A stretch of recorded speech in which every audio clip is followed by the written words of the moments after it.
અને આપ જોઈ રહ્યા છો આપણું ગુજરાત સમાચારની વિસ્તારથી વાત કરીએ તો ગુજરાત વિધાનસભાના ત્રિદિવસીય ચોમાસુ સત્રનો પ્રારંભ થયો છે, જેમાં ટૂંકા મુદ્દાવાર ચર્ચાઓથી ગૃહની કાર્યવાહી શરૂ કરવામાં આવી છે। સત્રના આરંભે જય શ્રી રામ અને હર હર મહાદેવના નારા લાગ્યા છે, તેમજ વંદે માતરમના ગાન સાથે ગૃહની શરૂઆત થઈ હતી। માનવ બલિદાન, કાળા જાદુ અને અમાનુષી પ્રથાઓનો અંત લાવવા માટે 2024નું વિધેયક ગૃહમાં રજૂ કરવામાં આવ્યું। આ બિલનો મુખ્ય ઉદ્દેશ સમાજમાં ફેલાતા અજ્ઞાન અને અંધશ્રદ્ધાનો અંત લાવી સામાજિક જાગૃતિ ફેલાવવાનો છે। ગૃહમંત્રી હર્ષ સંઘવીએ આ બિલ રજૂ કરી જણાવ્યું કે આ કાયદા દ્વારા ગુજરાતમાં કાળા જાદુ અને માનવ બલિદાન જેવી દુષ્ટ પ્રથાઓનો નાશ થશે। બિલની જોગવાઈઓ અનુસાર જો કોઈ કાળા જાદુ જેવા ઘૃણાસ્પદ કૃત્યોમાં સંકળાય છે તો તેવા વ્યક્તિને 6 મહિનાથી 7 વર્ષ સુધીની જેલ અને 50,000 સુધીના દંડની સજા થવાની જોગવાઈ રાખવામાં આવી છે। ગુજરાતનો સૌથી વધુ ચર્ચાતો અત્યારનો મુદ્દો ભૂતિયા શિક્ષકોનો ઉઠાવવામાં આવ્યો હતો। સત્રમાં દાંતા વિધાનસભાના ધારાસભ્ય કાંતિ ખરાડીએ ગુટલીબાજ શિક્ષકોના મુદ્દે સરકારને ઘેર્યા હતા। બનાસકાંઠા અને પાટણ જિલ્લાના 20 શિક્ષકોની ગેરહાજરી પર સવાલ ઉઠાવતા જણાવવામાં આવ્યું હતું કે 16 શિક્ષકોના રાજીનામા મંજૂર કરાયા છે અથવા બરતરફ કરવામાં આવ્યા છે। આ ત્રિદિવસીય સત્રમાં રજૂ થયેલા મુદ્દાઓ અને બિલ ગુજરાતના રાજકીય અને સામાજિક પરિદ્રશ્યમાં નવી દિશા આપવાના પ્રતીક સમાન છે।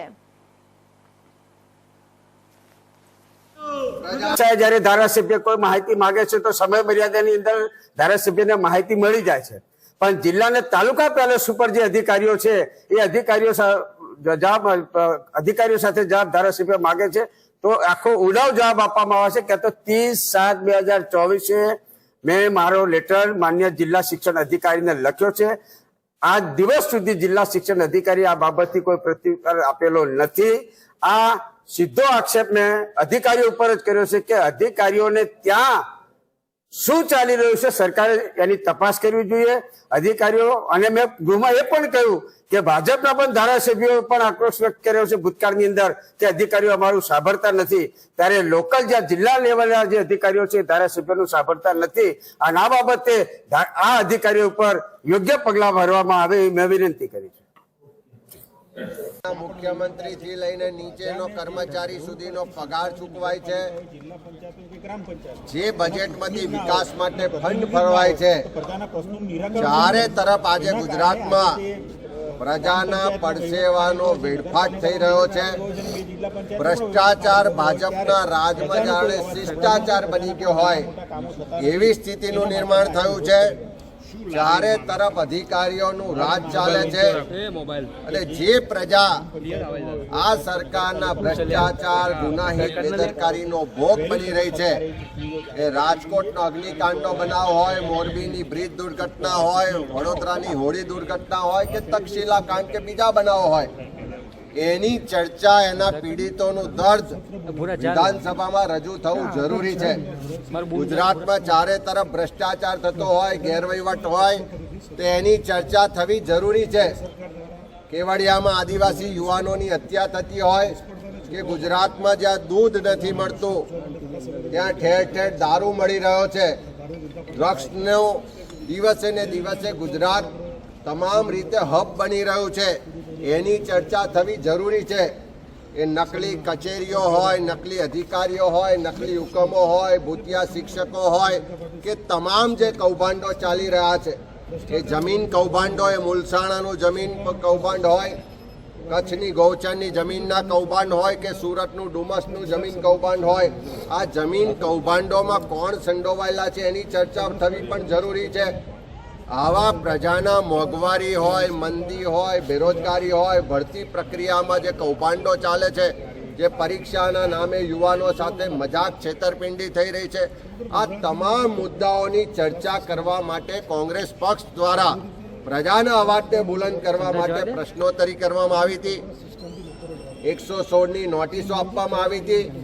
એક તો ટૂંકી મુદતનું સત્ર બોલાવવાનું, વધારે ચર્ચા ના થાય, પ્રજાના પ્રશ્નો વિરોધ પક્ષ ઉઠાવી ના શકે એટલા માટે પ્રશ્નોત્તરી કાઢી નાખવામાં આવે।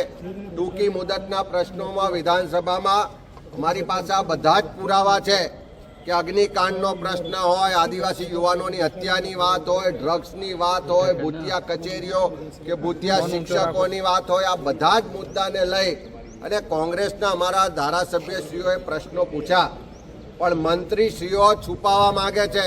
એ સાયકલનો ભ્રષ્ટાચાર હોય કે જમીનનો ભ્રષ્ટાચાર હોય એની ચર્ચા ના થાય એવું ઈચ્છે છે, અને એટલા જ માટે કોંગ્રેસે પૂછેલા પ્રશ્નો કાઢી નાખવામાં આવ્યા છે. અમે રજૂઆતો પણ કરી, લડત પણ લડ્યા, પણ એમાં બહુમતીના જોરે જ્યારે સરકાર ચાલવા માંગતી હોય ત્યારે લોકશાહીના મંદિરમાં ગુજરાતની પ્રજાના ટેક્સના પૈસાથી જ્યારે ખર્ચ થતો હોય તો પ્રજાના પ્રશ્નોની ચર્ચા થવી જોઈએ એવી અમારી માંગણી છે. સરકાર અંદર ચર્ચા નહીં કરે તો આ બહાર પણ વિરોધ કરીએ છીએ અને અંદર પણ એનો વિરોધ કરીશું ને ગુજરાતના પ્રજાનો અવાજને બુલંદ કરવાનો વિપક્ષ પૂરો પ્રયત્ન કરશે. 15મી ગુજરાત વિધાનસભાનું 5મું સત્ર એટલે ચોમાસું સત્ર આજે મળી રહ્યું છે, ત્યારે માત્ર 3 જ દિવસનું સત્ર બોલાવવામાં આવ્યું છે. આજે ગુજરાતમાં એવા કેટલાય પ્રશ્નો, સમસ્યાઓ આજે ઊભી છે, છતાંય આ સત્ર દરમિયાન તારાકીદ પ્રશ્નોની મુદત આપવામાં નથી આવી. સાથે સાથે માત્ર કોરમ પૂરું કરવા માટેનું જ આ સત્ર બોલાવ્યું હશે એવું અમને લાગી રહ્યું છે. કેમ કે આજે ગુજરાતમાં તમે જોઈ લો, દિવસે ને દિવસે કરોડો રૂપિયાના ડ્રગ્સોના સમાચારો આવે છે. સાથે સાથે ટેટ પાસ ઉમેદવારોના પ્રશ્નો આજે કાયમી શિક્ષકની ભરતીને લઈને છે. વનકર્મીઓ આજે આંદોલન કરી રહ્યા છે. આજે અમે જ્યારે ગાંધીનગરમાં આવ્યા તો અમને તો એવું લાગ્યું કે આખું ગાંધીનગર પોલીસ છાવણીમાં ફેરવાઈ ગયું છે. કેમ સરકાર આટલું બધું ડરે છે? ગુજરાતની જનતાનો અવાજ કેમ દબાવવામાં આવે છે? સંવિધાનિક અધિકારો કેમ દબાવવામાં આવે છે?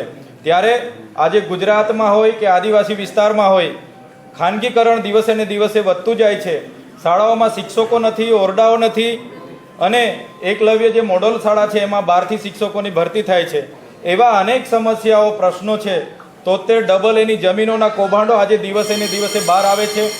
એવી રીતના એસટીના જાતિના પ્રમાણપત્રની બાબત હોય, સિંચાઈની બાબત હોય કે દિવસે ને દિવસે ગુજરાતમાં મહિલા પર થતા અત્યાચારોની બાબત હોય, અમારે દરેક બાબતોને લઈને આજે રજૂઆતો કરવાની હતી, પ્રશ્નો પૂછવાના હતા. છતાંય ટૂંકી મુદતની વિધાનસભાનું સત્ર બોલાવીને આ માત્ર અમારી સાથે, વિપક્ષની સાથે અન્યાય નથી, પણ ગુજરાતની સમગ્ર જનતા સાથેનો અન્યાય છે એવું આજે અમે લાગી રહ્યું છે. માત્ર ને માત્ર આજનું જે સત્ર છે, ચોમાસું સત્ર, માત્ર કોરમ પૂરું કરવા માટે જ સરકારે બોલાવ્યું છે એવું અમે માની રહ્યા છીએ.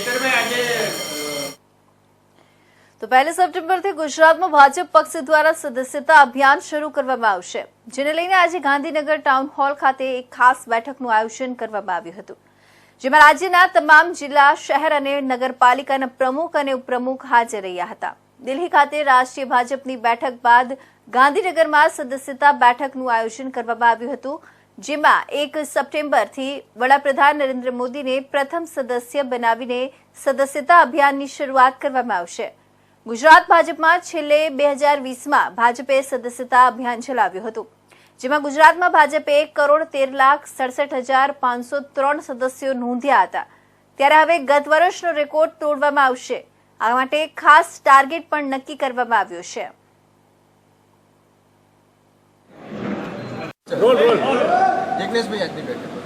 આજ રોજ ગાંધીનગર ટાઉન હોલ ખાતે પ્રદેશ અધ્યક્ષ શ્રી અને કેન્દ્રીય જળશક્તિ મંત્રી શ્રી સી આર પાટીલ સાહેબની અધ્યક્ષતામાં સદસ્યતા અભિયાન અંગેની બેઠક રાખવામાં આવેલી છે, જેની અંદર રાધામોહન અગ્રવાલજી, કેન્દ્રીય મહામંત્રી શ્રી, તેમજ આદરણીય ભૂપેન્દ્રભાઈ પટેલ, ગુજરાત રાજ્યના મુખ્યમંત્રીશ્રીની વિશેષ ઉપસ્થિતિ રહેશે.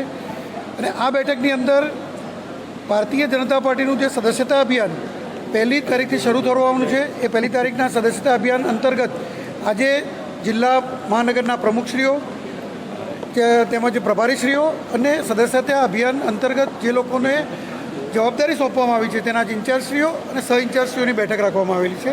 આ સદસ્યતા અભિયાન અંતર્ગત 1 તારીખ સુધીમાં ગુજરાતની અંદર અત્યારે આ પ્રદેશ લેવલની બેઠક છે, ત્યારબાદ જિલ્લા અને મહાનગર લેવલે બેઠક થશે, એ 25મી તારીખ પહેલાં પૂર્ણ કરવામાં આવશે, અને 25મી બાદ મંડળ કક્ષાએ બેઠક થશે, અને 31 તારીખે બૂથ કક્ષાની બેઠક થશે, અને ત્યારબાદ 1 તારીખે આદરણીય રાષ્ટ્રીય અધ્યક્ષ શ્રી જેપી નડ્ડાજી, ભારતના વડાપ્રધાન અને વૈશ્વિક નેતા શ્રી નરેન્દ્રભાઈ મોદીને પ્રથમ સભ્ય બનાવી અને સદસ્યતા અભિયાનની શરૂઆત કરશે. ભારતીય જનતા પાર્ટીનું છેલ્લું સદસ્યતા અભિયાન 2020માં થયેલું, જેમાં ગુજરાતમાં 1,13,00,000 જેટલા પ્રાથમિક સભ્યો હતા, 1,40,00,000 જેટલા સક્રિય સભ્યો હતા. અને આ સદસ્યતા અભિયાન અંતર્ગત ગુજરાતની અંદર પણ આ વખતે ગત વખતના ટાર્ગેટથી વધુ સભ્યો થાય તે માટેનો પૂરતો પ્રયત્ન કરવામાં આવશે. અને એ માટે આજની આ બેઠકમાં વિશેષ સૂચના આપવામાં આવશે અને વિશેષ એના માટે જવાબદારીઓ પણ નક્કી કરવામાં આવશે.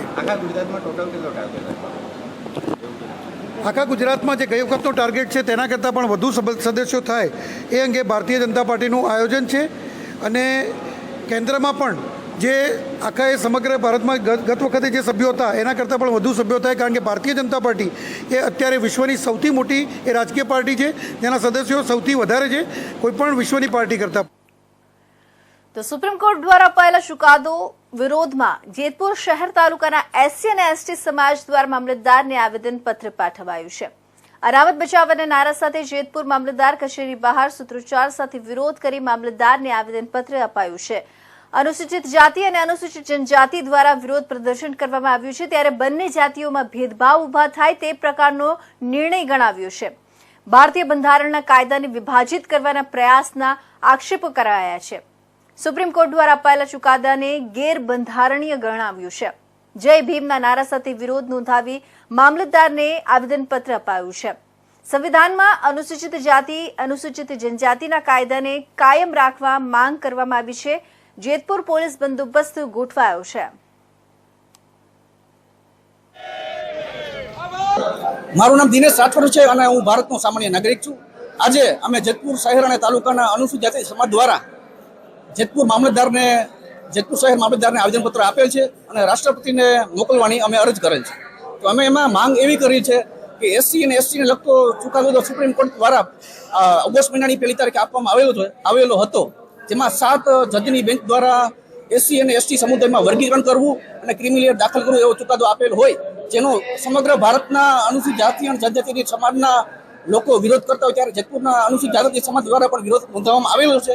અમારી રાષ્ટ્રપતિ પાસે માંગ એવી છે કે જે સુપ્રીમ કોર્ટ દ્વારા જે ચુકાદો આપવામાં આવેલો છે એ નિરસ્ત કરવામાં આવે અને અગાઉ જે 5 જજની બેન્ચ દ્વારા ચુકાદો આપવામાં આવેલો છે તેમને લાગુ કરવામાં આવે અને સરકાર દ્વારા, ભારત સરકાર દ્વારા પાર્લામેન્ટ એટલે કે સંસદમાં અધ્યાદેશ લાવવામાં આવે અને જે ચુકાદો જો સુપ્રીમ કોર્ટ દ્વારા ગેરબંધારણીય કરવામાં આવેલું છે એને નિરસ્ત કરવામાં આવે તેવી અમે જેતપુર શહેર અને તાલુકાના અનુસૂચિત જાતિ સમાજ અને અનુસૂચિત જનજાતિ સમાજ દ્વારા માંગ કરવામાં આવેલ છે.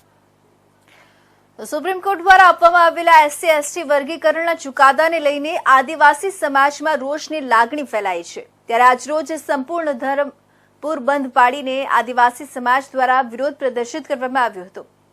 સ્થાનિક આદિવાસી નેતાઓ દ્વારા પણ રેલી યોજીને આવેદનપત્ર પાઠવાયું હતું. આરક્ષણને લઈને સુપ્રીમ કોર્ટ દ્વારા એસટી એસસીમાં વર્ગીકરણના ચુકાદાને લઈને સમગ્ર દેશમાં વસતા એસસી એસટી સમાજના લોકોમાં રોષની લાગણી જોવા મળી રહી છે. ત્યારે વલસાડના ધરમપુર ખાતે પણ આની અસર જોવા મળી હતી.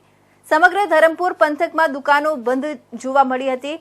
આદિવાસી સમાજ દ્વારા આપેલા બંધને લઈને તમામ વિસ્તારની દુકાનો અને વેપાર ધંધાઓ બંધ રાખવામાં આવ્યા હતા અને નેતાઓ દ્વારા એક રેલીનું આયોજન કરીને મામલતદારશ્રીને આવેદનપત્ર પાઠવવામાં આવ્યું હતું અને આવેદનપત્ર મારફતે એસસી એસટી વર્ગીકરણનો વિરોધ કર્યો હતો.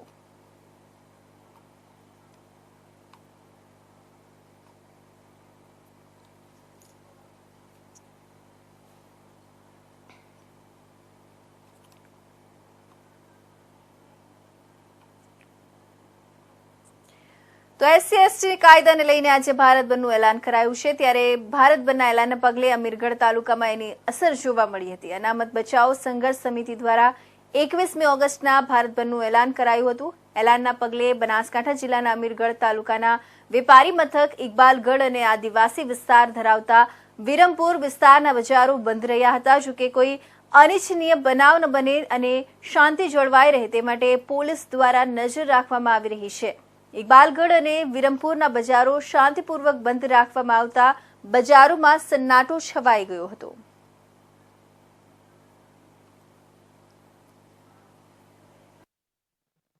સુપ્રીમ કોર્ટ દ્વારા જે એસસી એસટી આરક્ષણ લઈને જે નિર્ણય આપ્યો છે તે અનુસંધાને એસસી એસટી સમાજ દ્વારા જે સમગ્ર ભારત દેશના બંધનું એલાન આપેલું હતું આજે તે અનુસંધાને આજે બનાસકાંઠા જિલ્લાના અમીરગઢ તાલુકાના ઇકબાલગઢ ગામે પણ આજે બંધનું એલાન જે સફળ ગયું છે અને આ અનુસંધાને અમે સૌ અને વેપારી સૌએ જે SC ST સમાજને પણ સમર્થન આપેલું છે એમના બંધના એલાનને. સુપ્રીમ કોર્ટનો જે તાજેતરમાં ચુકાદો આવ્યો છે કે SC ST ની જે અનામત મળી છે અનામતની અંદર સુધારો કરે અને વર્ગીકરણ કરવાની જે બાબત ચાલી રહી છે એના અનુસંધાનમાં 21મી ઓગસ્ટના રોજ આજે ભારત બંધનું જે એલાન આપ્યું છે એ બાબતના અંદર અમીરગઢ તાલુકાનો ઇકબાલગઢ, વિરમપુર અને અમીરગઢ તાલુકો પોતે બંધનું એલાનને માન રાખી અને આખું ઇકબાલગઢ તાલુકો બંધ રાખ્યો છે. અમીરગઢ તાલુકો, જેથી અમે અમીરગઢ તાલુકાના અને ઇકબાલગઢના ગામના જે વેપારીઓ જે છે એમને ખૂબ ખૂબ આભાર માનીએ છીએ કે અમારું આ બંધના એલાનને. સાબરકાંઠા જિલ્લાના વિજયનગરમાં ST/SC આરક્ષણમાં ક્રિમિલિયર નોન ક્રિમિલિયર લાગુ કરાતા વિરોધ જોવા મળ્યો હતો. સ્થાનિકોએ સ્વયંભૂ બંધ પાડી આવેદનપત્ર આપી રજૂઆત કરી હતી. ST/SC આરક્ષણમાં ક્રિમિલિયર નોન ક્રિમિલિયર લાગુ કરવાના લઈને સમગ્ર દેશમાં વિરોધ જોવા મળ્યો છે. ત્યારે આજે ભારત બંધનું એલાન પણ આપવામાં આવ્યું હતું. ત્યારે આજે વિજયનગર તાલુકાના બંધમાં અસર જોવા મળી હતી, જેમાં વિજયનગર, ચિઠોડા અને આંતરસુંબા આશ્રમ, આંધ્રોખા સહિતના બજારોમાં લોકોએ સ્વયંભૂ બંધ પાડ્યો હતો. તો વિજયનગર તાલુકાના મોટી સંખ્યામાં ST સ્થાનિક અગ્રણીઓ દ્વારા મામલતદારને આવેદનપત્ર આપવામાં આવ્યું હતું અને રજૂઆત કરાઈ હતી.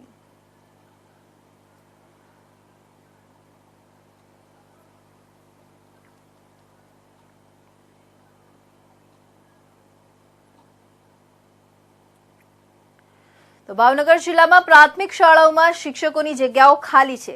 ભાવનગર જિલ્લામાં કુલ 920 પ્રાથમિક શાળા છે, તેમાં મંજૂર થયેલા શિક્ષકોની જગ્યા પર 6806 છે. તે પૈકી હાલ 5555 શિક્ષકો પ્રાથમિક શાળાઓમાં ફરજ બજાવી રહ્યા હોય ત્યારે 1303 શિક્ષકોની જગ્યા ખાલી છે.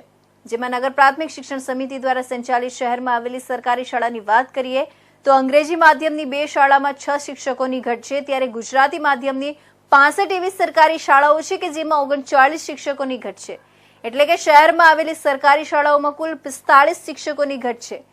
શહેરમાં આવેલી સરકારી શાળાઓમાં અંદાજે 32,000 જેટલા બાળકો અભ્યાસ કરી રહ્યા છે, જેની સામે 955 જેટલા શિક્ષકો મંજૂર થયેલા મહેકમ સામે અંદાજે 915 જેટલા શિક્ષકો કામ કરી રહ્યા છે. ત્યારે શિક્ષકોની ખાલી જગ્યાથી અભ્યાસ પર માઠી અસરથી વિદ્યાર્થીઓના ભાવિ સામે પ્રશ્નાર્થ સર્જાયા છે. તો આમાં ક્યાંથી ભણે ગુજરાતને સળગતો સવાલ એ પણ ઉઠ્યો છે. ત્યારે આજે સરકારી પ્રાથમિક શાળાઓમાં લાંબા સમયથી શિક્ષકોની ખાલી જગ્યાઓથી વિદ્યાર્થીઓનું ભાવિ ડામાડોળ બન્યું છે.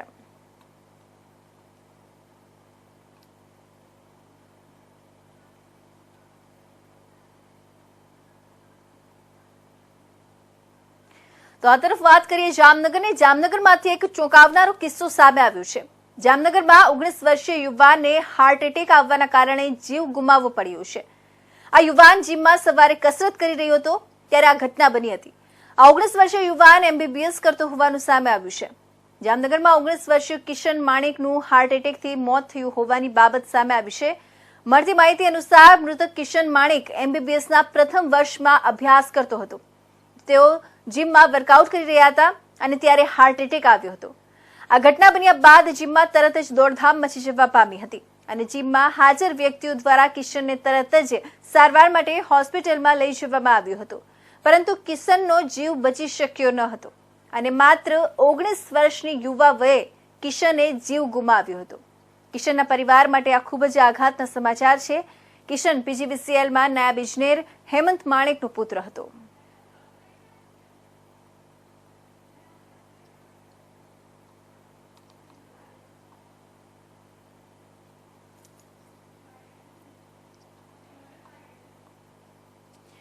તો હાલ સાતમ આઠમના મોટા તહેવારોને ગણતરીના દિવસો જ બાકી રહ્યા છે. ત્યારે માળિયા હાટીના તાલુકાની હેડ પોસ્ટ ઓફિસ આવેલ અને આ પોસ્ટ ઓફિસમાં શહેર અને આસપાસના અનેક નાના ગામડાઓમાં લોકોના ખાતા અહીં ચાલુ છે અને આને તહેવારના દિવસો હોય, નાના માણસોને પૈસાની જરૂર હોય, વૃદ્ધોની પેન્શન, વિધવા સહાયની રકમ પોસ્ટ ઓફિસમાં જમા થતી હોય, આમ નાના માણસોને ખાતા પણ હોય, 15 દિવસ તથા કનેક્ટિવિટી ના હોય, લોકો હાલાકીનો સામનો કરી રહ્યા છે. આ પ્રશ્ન પોસ્ટ ઓફિસના અધિકારીને પૂછતા તેઓએ જણાવ્યું કે અમે 15 દિવસ પહેલા જ લેખિતમાં જાણ કરી દીધી છે અને કનેક્ટિવિટી વિના અમે અહીં કોઈ વહીવટ ન કરી શકીએ, તો ઉચ્ચ સેન્ટરમાં વહીવટ કરવો પડે. વૃદ્ધો પોતે પોતાની અવસ્થાને કારણે માંડ સ્થાનિક ઓફિસમાં પહોંચતા હોય છે અને નાના માણસોને ભાડા ખર્ચીને કેશોદ કે બીજા સેન્ટરોમાં ધંધો બંધ કરી જવું ન પોસાય, ત્યારે પોસ્ટમાં ઉચ્ચ અધિકારીઓ તાત્કાલિક યોગ્ય કાર્યવાહી કરે અને તાત્કાલિક નેટ કનેક્ટિવિટી ચાલુ કરે તેવી માંગ ઉઠી છે.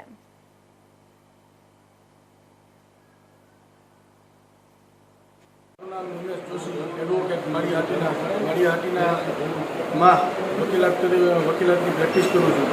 આજરોજ જ્યારે માળિયા પોસ્ટ ઓફિસમાં હું મારા કામ સબબ આવેલો ત્યારે પોસ્ટ ઓફિસના જવાબદાર અધિકારીઓએ જણાવેલ કે અત્રેની કચેરીનું કોમ્પ્યુટર કનેક્ટિવિટી તથા અન્ય સિસ્ટમ છેલ્લા 15 દિવસથી એટલે કે 5 ઓગસ્ટથી બંધ છે, તો તમારું કોઈ પણ કામ અત્યારે થઈ શકશે નહીં.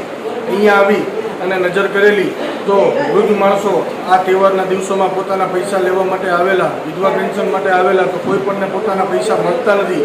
જવાબદાર અધિકારીશ્રીઓ દ્વારા ઉપરના લેવલે એમની હેડ ઓફિસમાં જાણ કરેલ હોવા છતાં પણ છેલ્લા 15 દિવસથી અહીંયા કોઈ પણ ટેકનિકલ ફોલ્ટ સુધારવામાં આવેલ નથી.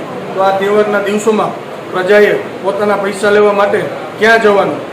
એને અહીંથી કહેવામાં આવે છે કે તમે કેશોદ પોસ્ટ ઓફિસ જાઓ અથવા તો બીજી પોસ્ટ ઓફિસમાં જાઓ, તો વૃદ્ધ લોકો તેમજ અન્ય સામાન્ય પ્રજા પોતાના પૈસા માટે થઈને અથવા પોતાના કામકાજ માટે થઈ અને ક્યાં પહોંચી શકે એ એક મોટો સવાલ છે.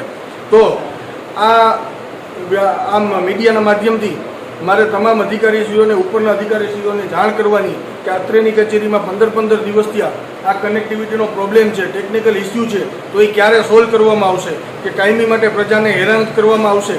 આ રીતે અહીંના જવાબદાર અધિકારીઓને કામ કરવું છે પણ એને કોઈ ટેકનિકલ સંસાધનો પૂરતા પ્રમાણમાં મળતા નથી ને છે તો બધા બંધ હાલતમાં છે. તો એ ક્યારે સુધારવામાં આવશે, ક્યારે રિપેરિંગ કરવામાં આવશે, એ એક મોટો સવાલ છે. પહેલા તો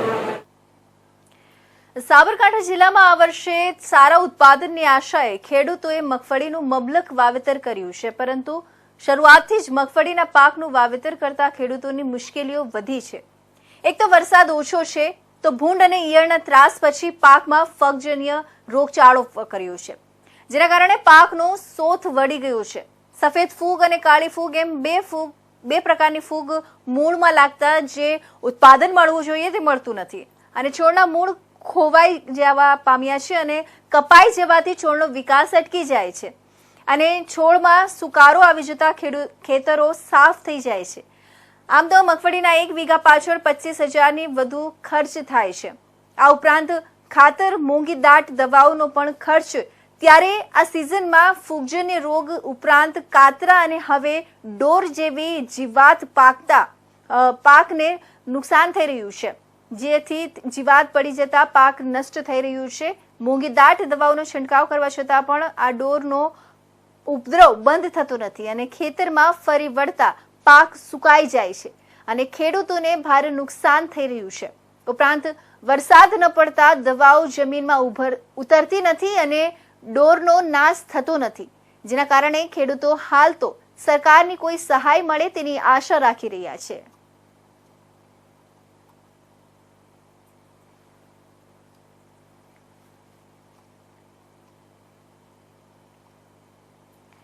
તો આ હતા મહત્વના સમાચાર. નવા સમાચાર સાથે ફરી મળીશું. ત્યાં સુધી જોતા રહેજો ઇન્ડિયા ન્યૂઝ ગુજરાત.